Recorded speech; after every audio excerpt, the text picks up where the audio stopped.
Olá, meu irmão e minha irmã, a graça e a paz do Senhor Jesus Cristo.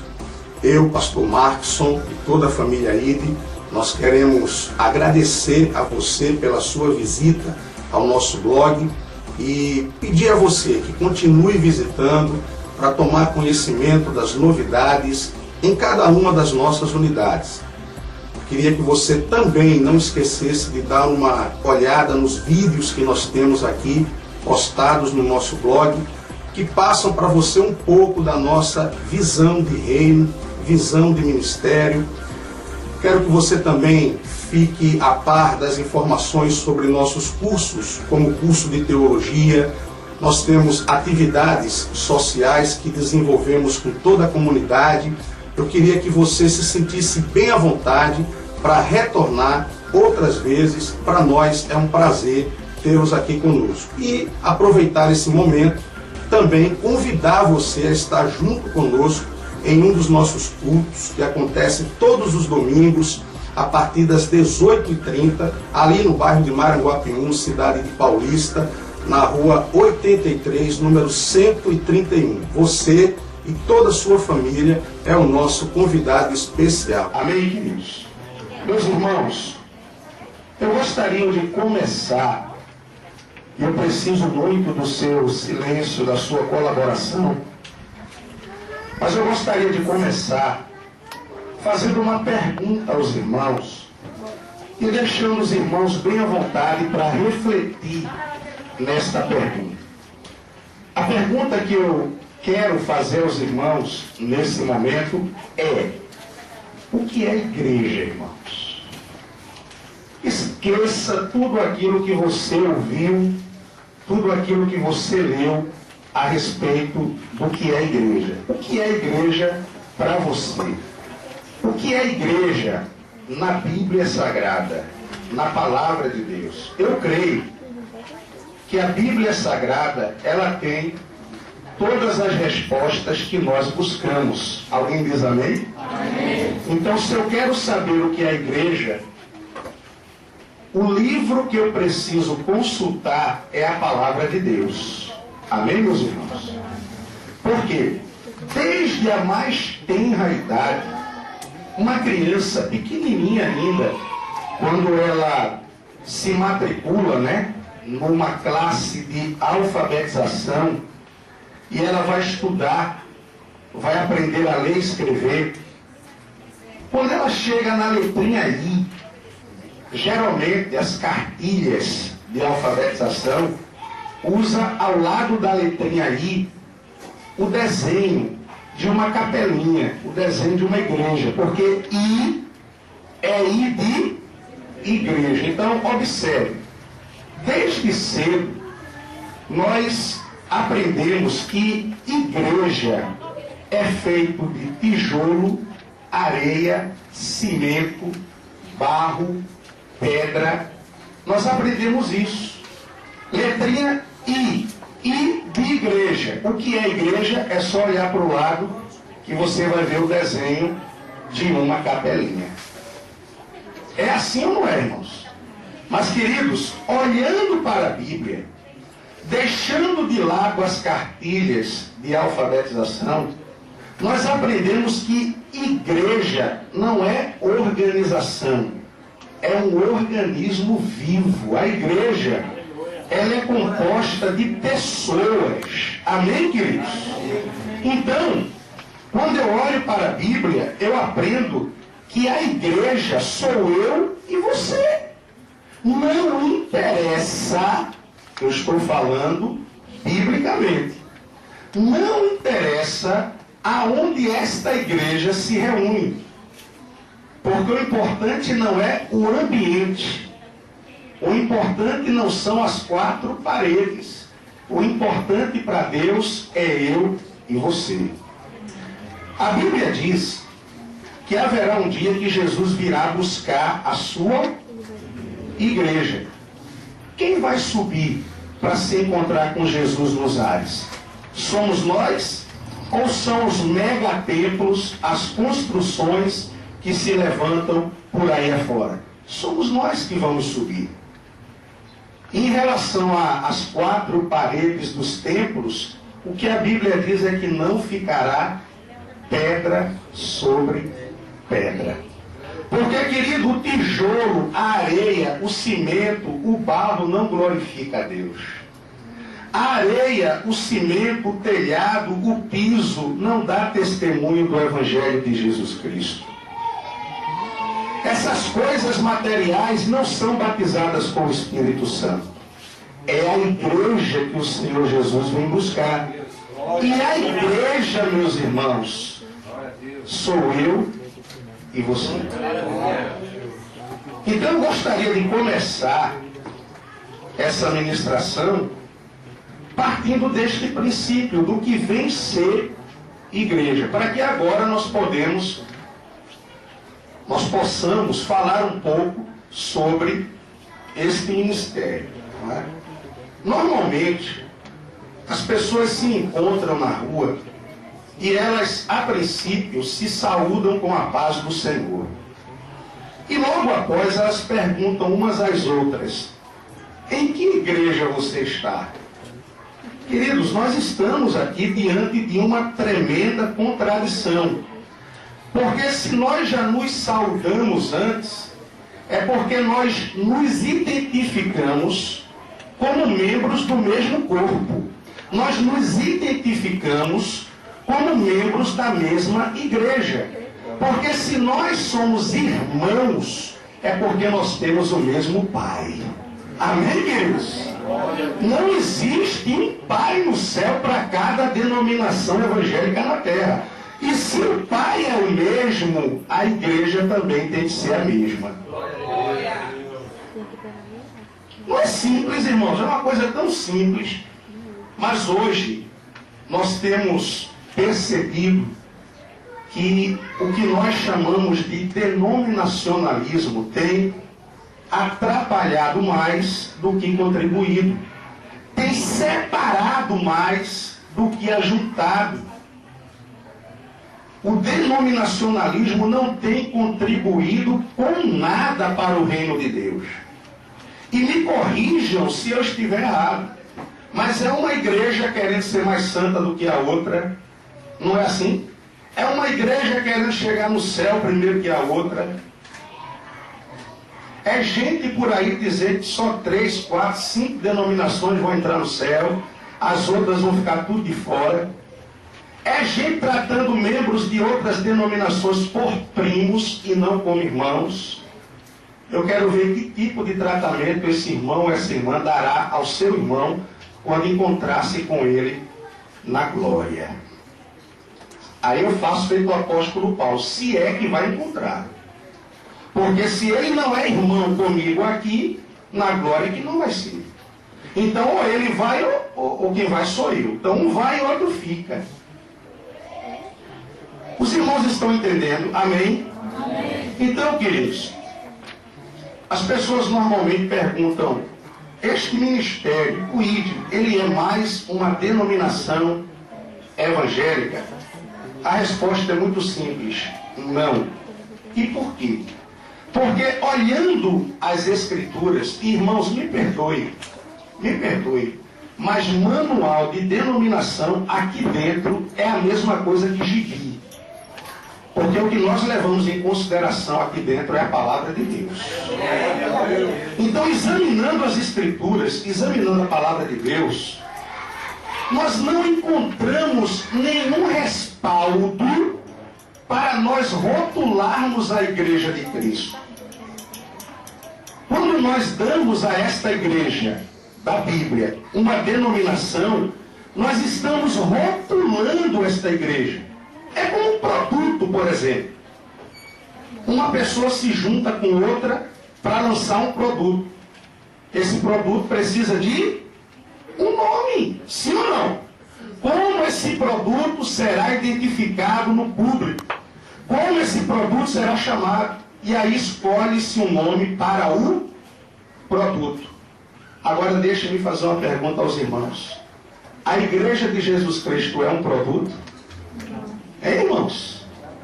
Eu quero ver a igreja. Não. A igreja de Jesus Cristo é um produto? Não. A A igreja de Jesus Cristo é mercadoria? A igreja de Jesus Cristo é o corpo de Cristo. Amém, queridos? Então nós não encontramos respaldo na Bíblia. Todas as vezes que alguém precisou destacar esta ou aquela igreja, a referência que se fazia era a localização aonde aquela igreja estava. Por exemplo, a igreja de Jesus Cristo em Éfeso, a igreja de Jesus Cristo em Roma, a igreja de Jesus Cristo em Colossos, a igreja de Jesus Cristo na Galácia, a igreja de Jesus Cristo em Filipos. Todas as vezes que era necessário fazer uma diferenciação para que se soubesse de que povo estava se falando, a referência adotada pela Bíblia é a localização aonde a igreja se encontrava. Repito, não existe respaldo nas Sagradas Escrituras para se rotular a igreja. Logo, algumas pessoas perguntam: vocês estão fundando uma igreja? A resposta é não. Porque a igreja que nós estamos aqui nos referindo, ela já foi fundada há mais de 2000 anos atrás. Ela não necessita ser fundada de novo. Porque se for fundada de novo, não é a mesma igreja. Já é uma outra igreja. Os irmãos estão entendendo? Amém? A coisa soa, a princípio, um pouco radical. Talvez algumas pessoas saiam daqui hoje à noite sem entender muito daquilo que vocês ouviram. Eu só peço aos irmãos que deem uma oportunidade à palavra do Senhor. O que vocês estão fazendo é fundar uma igreja? Não. Como se chama o fundador desta igreja? Bom, da igreja que nós fazemos parte aqui, o nome dele é Jesus Cristo. Eu digo isso porque entre as denominações se fala muito sobre identidade. E as pessoas falam com muita frequência: meu irmão, você precisa ter uma identidade. E aí misturam identidade com denominação. E aí a identidade que estão ensinando nas igrejas é uma identidade denominacional. Por exemplo, qual o ano de fundação desta igreja? Aí o irmão tem que saber na ponta da língua. A igreja foi fundada no ano tal, no mês tal. E os fundadores, como se chamavam? E os irmãos começam a falar os fundadores, baseado na... Irmãos, pasmem, até doutrina. Queridos, pelo amor de Deus. Irmãos, Calvino, Armínio, Wesley, são personagens históricos, contribuíram enormemente para o desenvolvimento da Igreja de Cristo. Mas o nome deles estão aqui na Bíblia. Queridos, em nome de Jesus, quando eu vejo um povo levantar a voz e dizer: nós somos de linha calvinista, nós somos de linha arminiana, nós somos de linha wesleyana, e aí tem linha que se mistura, que se cruza uma com a outra, nós somos o arminiano, o wesleyano, e lá vai. Meu irmão, pelo amor de Deus, a doutrina que esta igreja de Jesus foi edificada é a doutrina de Cristo, transmitida pelos apóstolos, meu irmão. Por Deus. É isso. Então a identidade, escute bem, que nós transmitimos aqui para a igreja não é uma identidade denominacional. Claro, nós vamos agora em janeiro, estamos fazendo tudo dentro da lei. Nós vamos registrar, não uma igreja, porque a igreja de Jesus não precisa de CNPJ. Quem mais implantou a igreja na Bíblia foi o apóstolo Paulo. Eu nunca vi Paulo mandando ninguém para cartório para dar entrada em documentação de igreja. Porque a igreja sou eu e você.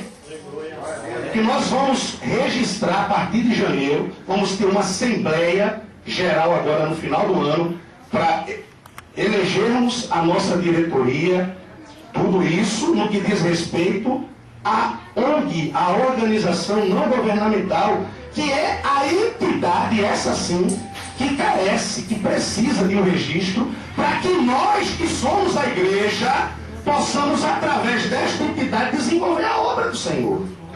Mas ninguém está rotulando aqui igreja. Por isso que a gente diz aqui, leve para casa, isso é seu, irmão, não precisa devolver não.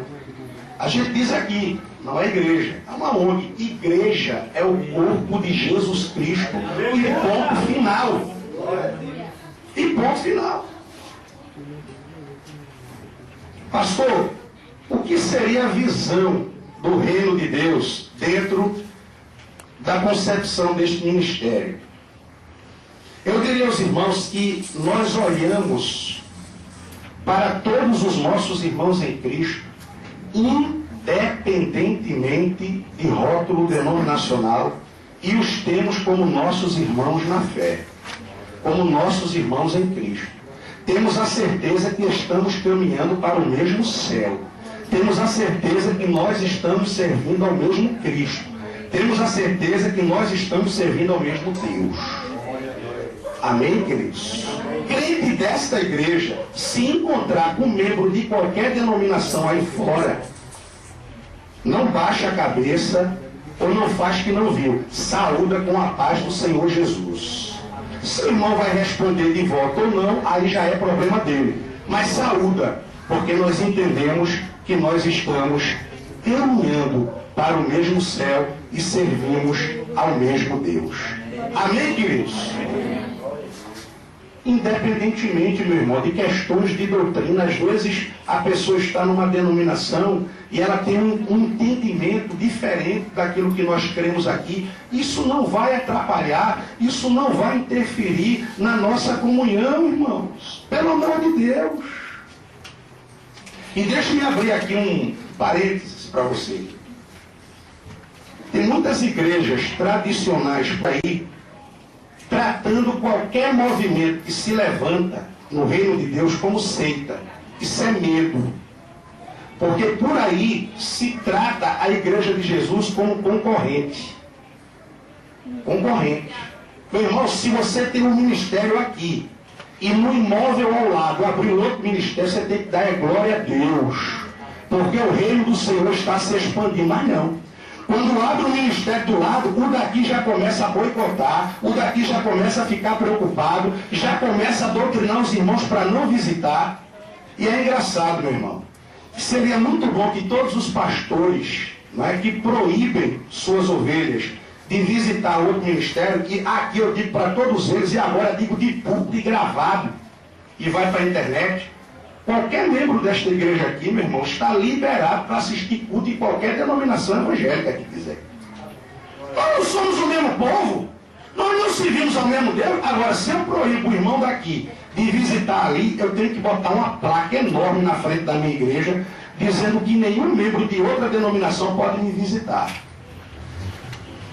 Porque quando é para me visitar, as portas estão abertas. Agora, quando é para alguém daqui visitar o de lá, não vai. Irmãos, em nome de Jesus, tem muitos líderes cristãos hoje tratando a igreja de Jesus não como ovelha, mas como gado.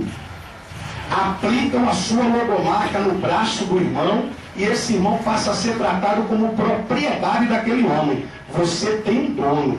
Você é propriedade exclusiva de Jesus. Porque não foi homem nenhum na face da terra, meu irmão, que subiu na cruz para dar a vida por mim e por você. Jesus Cristo veio a este mundo. A Bíblia diz, é o Deus encarnado, se fez homem, habitou entre nós e deu a sua vida numa cruz. Sofreu, padeceu, para que nós tivéssemos vida e vida eterna.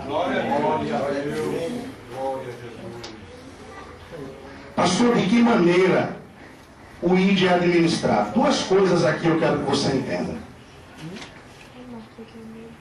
Como eu já falei, o ID, Instituto de Discipulado e Evangelismo, é uma organização não governamental.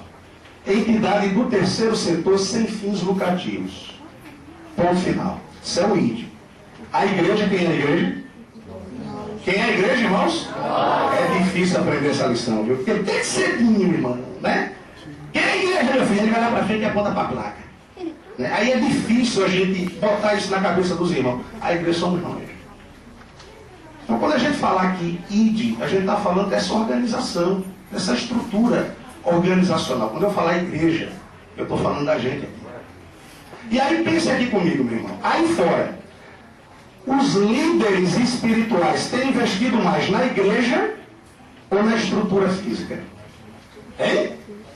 Tá aqui, contar? Seria muito bom, irmãos, se tivesse um ar-condicionadozinho aqui. Mas se tivesse um ar-condicionadozinho aqui, talvez alguém estivesse dormindo e não estava recebendo a bênção de Deus. Não é? Então, glória a Deus. Porque, irmãos, olha, eu estou pela misericórdia. Passei a noite toda passando mal, não é? Mas a gente crê que Deus, Ele me sustenta. Amém, queridos? Então, meus amados, se investe no templo, mega templos. Agora, como é que eu invisto num templo? Porque agora não é mais templo, não, agora já é nave. O nome agora é nave. Como é que eu invisto numa nave? É nave mesmo, é nave. Só falta voar agora. É nave. Como é que eu invisto numa nave e eu tenho 3, 4, 5 famílias dentro do rebanho passando necessidade? Eu tenho 3, 4, 5 famílias dentro para ser generoso. Dentro do rebanho, sem ter dinheiro para pagar uma conta de luz, uma conta de água, sem ter dinheiro para fazer um exame, sem ter dinheiro para comprar um remédio. E eu digo que isso é igreja? Isso nunca foi igreja, irmão. Isso nunca foi igreja. Meu Jesus, se ele tivesse que optar entre colocar um ar-condicionado, entre colocar um piso, entre colocar um forro, ou ajudar o necessitado, o que você acha que ele faria? É isso que a igreja tem que fazer. Amém, irmãos? É isso que a igreja tem que fazer. Não estou dizendo que a igreja não possa ter um templo, né, para cultuar a Deus agradável, confortável. Não, não. Mas, queridos, quando eu olho para a Bíblia, eu vejo o meu Jesus dando o exemplo. Este púlpito aqui foi um presente do irmão Gilberto, que na verdade não é púlpito, isso é um móvel que ele usava lá no escritório onde ele trabalhava para colocar um objeto aqui em cima. Isso não é púlpito, a gente está usando como púlpito. Veja o tamanho, se o pregador tiver menos de 1,68 m, ele não prega. Eu tenho que tirar o púlpito, entendeu? Mas que ele não está servindo, aí eu olho para o meu Jesus. Qual foi o púlpito que Jesus usava para ele? Jesus nem púlpito tinha, meu irmão. Nem púlpito tinha. Nem púlpito tinha. A gente tem um caixinha, Deus mandou dois caixas maior. Deus mandou 2 caixas maior, mesa de som, amplificador, caixinha. Já vai ser útil lá na unidade. Porque eles lá estão no gogó, como a gente estava no gogó lá no colégio. E é assim, meu irmão. É assim que a coisa acontece. Então, irmãos, a igreja de Jesus precisa urgentemente entender o que é ser igreja. Quer ver uma coisa? Eu vou falar para você de uma grande realidade hoje, triste, mas é uma grande realidade. Hoje nós temos 2 tipos de situação. Escute bem. Nós temos de um lado pastores que não querem pastorear o rebanho, pastores que pensam que pastorear é só isso aqui, subir no púlpito, né, no domingo para trazer uma palavra, isso não é pastorear. Isso não é pastorear. Isso qualquer pessoa que está aí sentada pode fazer. E do outro lado nós temos também um rebanho que não quer ser pastoreado. Nós temos um rebanho que não quer saber de visitas, não quer saber de ligações. Faltei no culto, ligaram para mim, que é isso, eu não quero nada disso aqui. Ligaram para saber porque eu não fui. E rapaz, o negócio já está complicando. Eu quero faltar no culto e não ser incomodado. Não fui porque não quis e acabou. Então você tem de um lado homens, pastores, que não querem pastorear rebanho nenhum, não conseguem pastorear nem a própria família. E do outro lado você tem um rebanho, uma parte do rebanho que não quer ser pastoreada. Aqui, meus irmãos, nós que somos pastores queremos pastorear. E ensinamos o rebanho a serem pastoreados. Amém? Eu digo aos irmãos que nós dedicamos as sextas-feiras a visitas. Mas, irmão, o problema não diz quando vai chegar. Seria muito bom, não é? Se quando o problema chegasse, ele avisasse com antecedência. Mas ele não avisa. Então, se acontecer algum problema, segunda, terça, quarta, quinta, sexta, sábado, liga que a gente vai. Agora, não ligue só quando acontecer problema, não. Quando acontecer também coisas boas, ligue também que a gente vai. A gente vai com o maior prazer. Não vai só quando a coisa está pegando, não. A gente vai quando a coisa é boa também. Amém, irmãos? Então, queridos, nós vamos ter agora, no mês de dezembro, uma Assembleia Geral. todos os membros estarão em condições de participar dessa Assembleia. E nós vamos, nesta Assembleia, nós vamos eleger uma diretoria para esta organização e vamos também, em nome de Jesus, aprovar o nosso Estatuto Social. Agora escute bem, eu falei em Estatuto Social. O pastor acabou de falar que manual de igreja, a ONG, o ID, Instituto de Discipulado e Evangelismo, precisa de um estatuto, precisa de uma diretoria executiva, precisa de um conselho fiscal, precisa de um conselho de ética, como qualquer organização. Agora, a Igreja do Senhor Jesus, no dia que eu precisar tomar qualquer decisão, o manual que nós vamos consultar isso aqui é a Bíblia. Amém, irmãos? É muito simples, irmãos. Se a questão ela é administrativa e diz respeito à organização, nós consultamos o estatuto. Se é uma situação espiritual, o estatuto nem é aberto. E nós consultamos a palavra de Deus. Amém, meus irmãos? Quanto aos oficiais, quanto ao oficialato, essa questão das denominações, ela é um pouco até polêmica. No ID nós trabalhamos da seguinte forma: nós temos pastores, diáconos e evangelistas. Os pastores, basicamente, eles são os responsáveis pela administração das unidades do ID e também por pastorear os membros, não é? E demais unidades do ID. Ele tem que pastorear. Pastor tem que pastorear, não é? Diáconos, eles são responsáveis pelo apoio ao ministério pastoral nas unidades do ID, não é? E os evangelistas, eles são responsáveis pela implantação dessas unidades. Porque, irmão, a Bíblia diz que nós devemos ser testemunhas em Jerusalém, na Judéia, em Samaria e até os confins da terra. Amém, irmãos? No momento, nós começamos em Jerusalém, já avançamos para a Judéia, né? Algumas outras, irmão, que tem de unidade para ser aberta na nossa Jerusalém e na nossa Judéia, não é para brincadeira. E a gente vai, em nome do Senhor Jesus, abrir essas unidades. Quem diz amém? Amém. Mas vai chegar momentos que o Senhor nos possibilitará irmos além daquilo que nós estamos imaginando.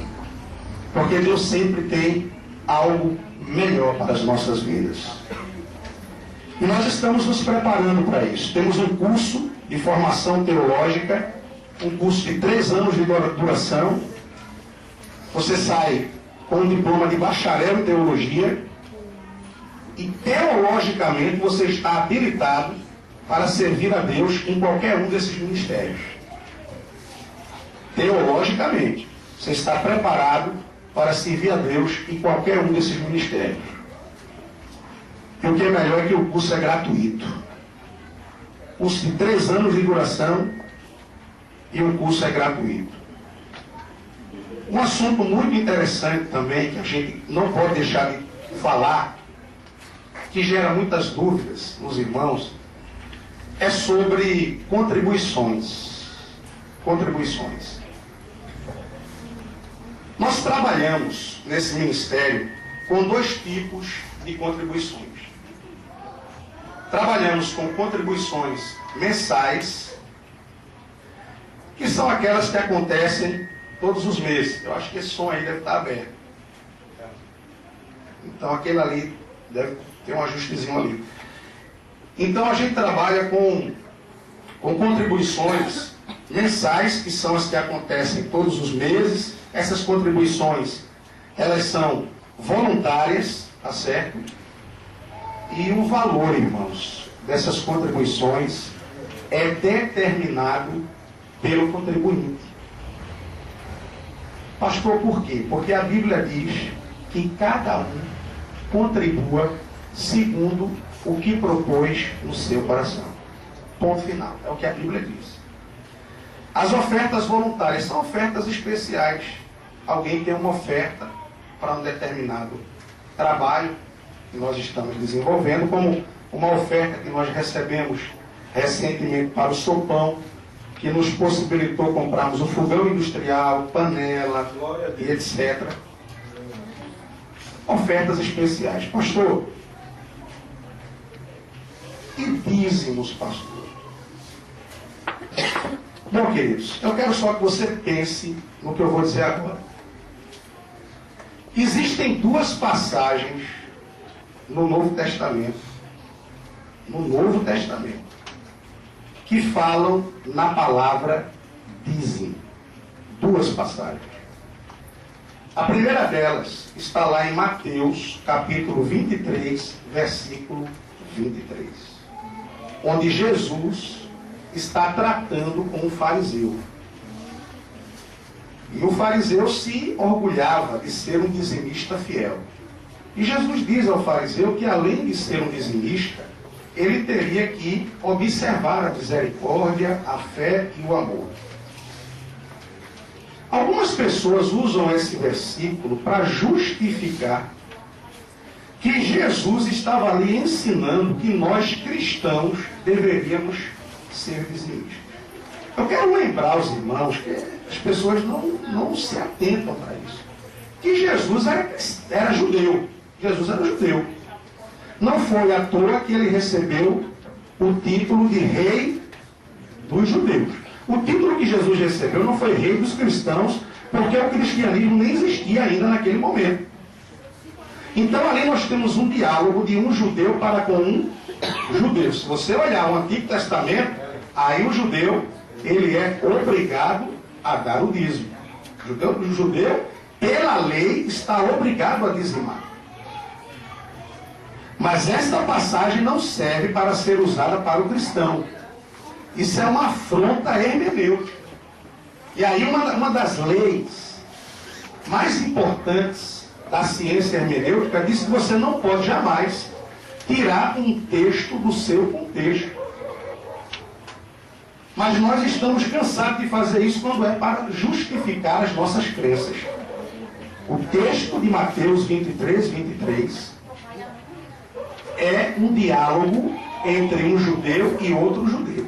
O outro texto é o de Lucas capítulo 18, no versículo 9 ao 14, onde a Bíblia ela narra a história de dois homens que subiram ao templo para orar.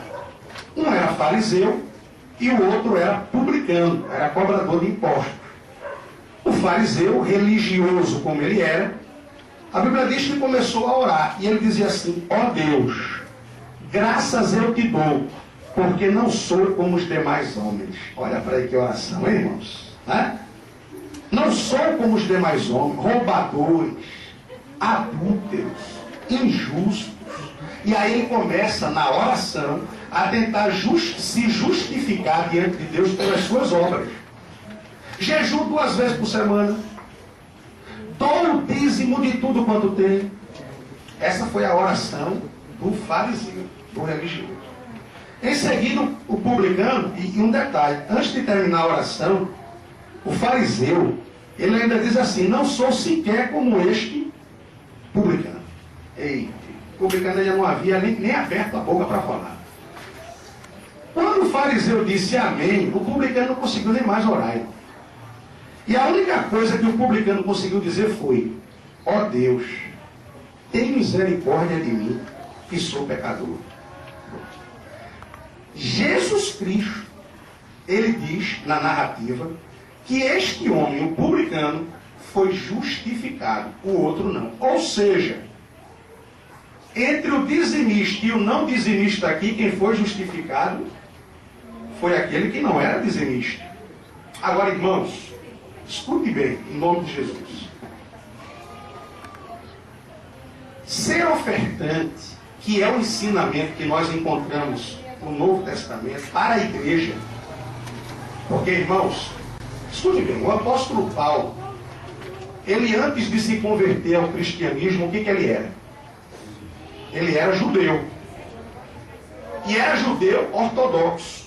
Agora veja bem, Paulo era tão judeu que perseguia os cristãos, não era assim? Se Paulo, pensa comigo, era judeu e judeu ortodoxo, será que Paulo era dizimista? Enquanto judeu? O que é que você pensa? O que é que você acha? Claro que sim. Claro que sim. Ele cumpria a lei totalmente. Queridos, reflita comigo. Nós temos no Novo Testamento 27 livros. Dos 27 livros escritos que nós temos, 14, se nós admitirmos que a Epístola aos Hebreus é atribuída ao apóstolo Paulo, 14 das 27 foi Paulo que escreveu. Ou seja, isto é a mesma coisa que dizer que o apóstolo Paulo, sozinho, é o responsável por mais da metade do conteúdo do Novo Testamento. Não esqueça que Paulo, antes de se converter, ele era judeu. E sendo judeu, ele era dizimista. Agora, Paulo escreve mais da metade dos livros do Novo Testamento. E em nenhum momento, pasmem, o apóstolo Paulo cita a palavra dízimo. Irmão, isso é no mínimo inquietante. Porque se Paulo não tratasse de nada financeiro no Novo Testamento, tudo bem, mas ele também não tratou de nada de cunho financeiro. Mas Paulo fala sobre contribuições, Paulo fala sobre ofertas, mas a palavrinha dízimo parece que foi proibida de ser citada por Paulo no Novo Testamento. Queridos, isso é no mínimo inquietante. Mas isso não é pregado por aí. E sabe por que não é pregado por aí? Justamente porque nós vamos entrar agora no próximo tópico aqui. Porque, queridos, dízimo é o quê? A 10ª parte. Quanto é que está o salário mínimo hoje? 545. 545. Pronto. 545. Irmãos, R$54,50 no mínimo eu vou receber de quem estiver trabalhando na igreja. No mínimo. No mínimo. Por baixo. Se a pessoa recebe 1,5, 2 salários, 3 salários, e aí a coisa é proporcional. A coisa é proporcional. Tem ministério por aí que pastores ganham 20%, 30%, 40% do que entra na igreja. Está ganhando mais que Deus. Está ganhando mais que Deus, irmão. Porque Deus fica com 10. O salário do homem é 20, 30, 40% do que entra. Está ganhando mais que Deus. Neste ministério, escute bem, não fique com raiva de mim, em nome de Jesus, ore por mim. Nesse ministério, no nosso estatuto, está lá escrito que nenhum ministro pode ser remunerado. Nenhum ministro pode ser remunerado. E aí, quando a gente fala isso aí fora, é incrível, irmão. Primeira pergunta que qualquer irmão faz. E vai viver do quê? Ô infeliz. Do trabalho, meu irmão. Como qualquer membro da igreja. É ou não é, meu irmão? Você sai todo dia para trabalhar. Você sai todo dia para bater um ponto. Eu quero trabalhar também. E sustentar minha família. Qual é o problema? Mas nós não vamos ter tempo para cuidar das coisas de Deus. Irmão, se eu trabalhasse integralmente na igreja, vivesse trabalhando integralmente para Jesus, é muito bom. Mas passa a trabalhar integralmente na igreja, passa a dormir integralmente também. Então, ao invés de se acordar de 8, você acorda do meio-dia. Toma café e volta para a cama. Se fosse assim, meu irmão, eu vou me dedicar integralmente ao reino de Deus. Porque a Bíblia diz assim, quem vive do Evangelho, coma do Evangelho. Não tem nenhum problema, meu irmão. Você quer viver da obra, oh glória, aleluia. Quer viver, meu irmão? Vai se dedicar integralmente ao ministério. Irmão, que fé tremenda. Glória a Deus. Coma do Evangelho. Aí a Bíblia está dizendo o quê? Comer do Evangelho é o quê, irmão? É comer o quê? Caviar, champignon, né? Filé mignon. Comer do Evangelho, meu irmão, é o que Paulo diz lá escrevendo aos Filipenses no capítulo 4. Eu sei tanto viver em abundância como escassez. Paulo está dizendo agora, tem dia na minha vida que a minha mesa está farta. Porque Deus, ele faz esses carinhos na gente, né? Deus, ele gosta de fazer esses carinhos. Mas tem dia que a gente passa o dia inteiro servindo a Deus numa obra, e na hora de comer só é servido para a gente banana e doce. Não é verdade? debaixo de um sol quente, e a gente vai comer banana com doce. Glória a Deus! Isso é comer do Evangelho. Isso é comer do Evangelho. Quer viver do Evangelho? Coma do Evangelho. Comer do Evangelho é isso, irmão.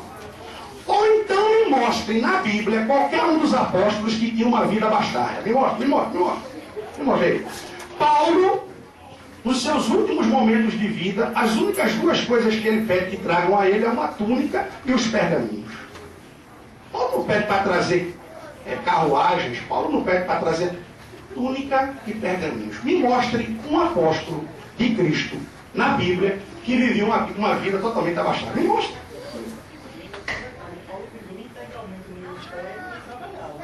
Além de viver, o irmão está lembrando, além de Paulo viver integralmente da aula, trabalhava, era fabricante de tendas, aprendeu a profissão com o pai. E ele diz, os textos estão aí no material que você recebeu, viu, irmãos? Leia esse material com calma, leia esse material com a Bíblia do lado assim, ó, consultando. Faça isso em nome de Jesus. Então, o apóstolo Paulo, quando ele faz essa citação, ele diz assim, faço isso para não ser pesado para a igreja. Quer ver outra coisa, irmão? A gente já está perto de terminar. Quer ver uma coisa? 13º. Férias. Irmão, pastores tirando férias. A Bíblia diz assim, nós temos que remir o tempo. A Bíblia diz, o mundo jaz no maligno. E o pastor está saindo de férias.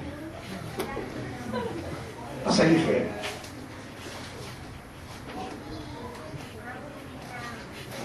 Está saindo de férias. E ainda pede a igreja para orar. Ora comigo. Né? Saindo de férias. 13º, pelo amor de Deus. Pelo amor de Deus. Quem inventou, irmão, 13º foi Getúlio Vargas, e que até onde eu sei não é nenhum apóstolo. 13º. Isso é direito trabalhista, meu irmão.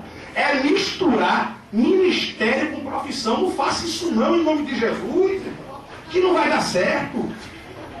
13º, cadê meu 13º, pastor? Quem é misericórdia, a igreja não pode pagar. Não tem problema não, irmão, recebem até 10 vezes. Não tem problema não. Tem problema não, o que eu vou receber de postagem na internet, viu, irmão? Olha por mim, viu?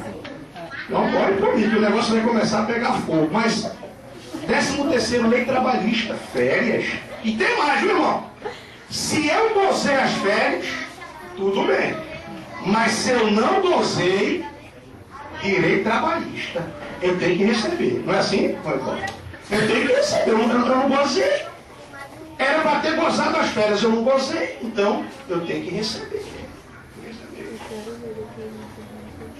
E a igreja, irmão, sofreu.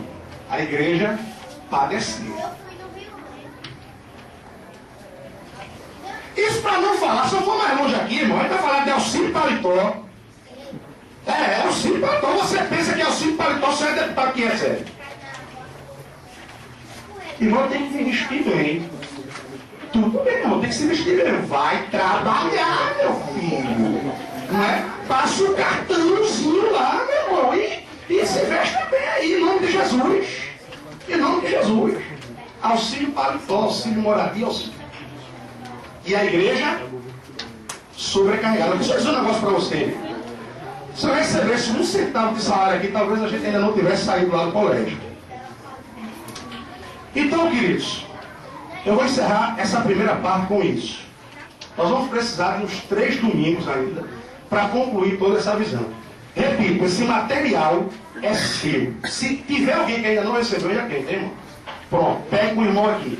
Ah, pastor, mas eu não sou membro aqui desse. Não, pode levar. Pastor, eu sou de uma igreja ali, pastor. Eu posso mostrar isso para o meu pastor? Mostre, meu irmão, em nome de Jesus. Mostre para ele, em nome de Jesus. Pode mostrar. Mas, pastor, se ele disser quem foi que mandou, você não mantém. Você está querendo mostrar, a responsabilidade é sua. Mas quem escreveu fui eu. Pode falar, irmão. Pode falar. Mostre, eu quero mostrar. Eu posso, mostro. Mostra. Eu estou entregando, estou colocando na sua mão para isso mesmo. Então, irmãos, a gente está preparado aqui para as afrontas, a gente está preparado para a guerra, porque a gente está se levantando como soldado nesse lugar. Porque nós cremos que a igreja de Jesus precisa passar por um grande reavivamento. Precisa voltar às origens do Evangelho. Porque o que existe aí fora é perdão da minha palavra, é uma palhaçada que estão fazendo com a igreja de Jesus. Eu queria encerrar dizendo assim, para quem pretende entrar no seminário para fazer carreira. O seminário teológico aqui no IF não é para quem quer fazer carreira. Porque tem seminário teológico aí fora que durante o curso, o aluno que se sobressai, ele já recebe logo propostas salariais para pastorear a igreja aqui, igreja ali, igreja acolá. De maneira nenhuma. Mas a gente tem uma proposta para você trabalhar para Jesus. Deixa eu aproveitar e dar esse aviso. Sábado próximo, a partir das 14 horas da tarde, nós vamos estar com um sopão aqui para a comunidade. E vamos estar também com uma atividade aqui a tarde inteira com as crianças, começando às 14 horas da tarde. Se você quiser trabalhar para Jesus, venha. Trabalhe. Eu não tenho cargo para te dar, mas trabalho Jesus tem para mim e para você. Amém, queridos? Eu queria encerrar essa questão aqui de ministério versus profissão, dizendo que as profissões são regidas pela CLT. Ministério é regido pela palavra de Deus. Se você for olhar na CLT, você vai encontrar 13º, repouso remunerado, você vai encontrar um bocado de direitos, de benefícios ali. Olhando para a Bíblia, você não vai ver nada disso. E aí, irmãos, olha, dizer que o texto de Jesus está aqui, que Jesus falou, está aí. Dizer que quando Jesus disse assim, todo trabalhador é digno do seu salário. Usar esse, irmão, olha, usar esse texto. Está aí no material, o contexto também. Usar esse texto para justificar o salário que você recebe no ministério é outra forma. Todo trabalhador é digno do seu salário. Leia o texto, que você vai ver que Jesus fala isso quando está comissionando os 70. E antes de Jesus falar isso, Jesus diz, entre na casa das pessoas e se alimente do que ela lhes oferecer. Olha para ele. E aí depois, logo em seguida, ele diz, porque todo trabalhador é digno do seu salário. Jesus está dizendo assim, se você trabalhar mais, é como está escrito na Bíblia, você vai colher mais. Se você trabalhar menos, você vai colher menos. Usar isso, irmão, esse texto, para justificar o recebimento de salário. Vamos tirar a matéria de hermenêutica e exegese da grade dos nossos seminários teológicos. Feche seus olhos em nome de Jesus, eu quero orar por você. Queridos, feche seus olhos em nome de Jesus. A minha oração nesta noite é para que você não saia daqui triste, aborrecido. De repente você está vivendo dentro de um contexto muito parecido com aquilo que nós falamos aqui hoje à noite. Eu quero apenas que você medite e reflita em cada palavra que você ouviu. A Bíblia diz que o Espírito de Deus testifica com o meu espírito. Se existe algum tipo de erro teológico ou doutrinário nas palavras que eu falo, que o Espírito de Deus apague do teu coração e da tua memória. Porque eu não tenho interesse algum em profetizar, em pregar algo que não venha da parte de Deus para a tua vida. Agora, se o que foi dito aqui hoje à noite veio de Deus para o meu e para o teu coração, que esta palavra seja jogada no teu coração como uma semente. E que esta semente ela comece a germinar. Essa semente ela comece a virar uma plantinha. Essa plantinha vai crescer. Daqui a pouco se transforma numa árvore e daqui a pouco viram os frutos. Pai amado e querido Deus, damos-te graça, meu Senhor, por este culto. Muito obrigado por tudo aquilo que vivemos esta noite. Leva-nos em paz de volta para os nossos lares em tua santa e gloriosa presença. Nos ajuda, meu Deus, a compreendermos tudo aquilo que foi dito aqui esta noite. Leva os seus braços para os céus, em nome de Jesus. E diga assim comigo, o amor de Deus, o nosso Pai, a graça do nosso Senhor e Salvador, Jesus Cristo, o poder as consolações, os dons e o fruto do Espírito Santo. Põe a mão sobre a sua cabeça e diga: esteja sobre a minha vida. Põe a mão sobre a cabeça do teu irmão e diga: esteja sobre a tua vida. Hoje, amanhã e para todo sempre. Amém. Amém, queridos? Só um aviso. As pessoas que são membros aqui do ministério, mas que ainda não fizeram suas fichas de membresia, vocês vão se direcionar aqui para esta sala, ao lado, tá certo?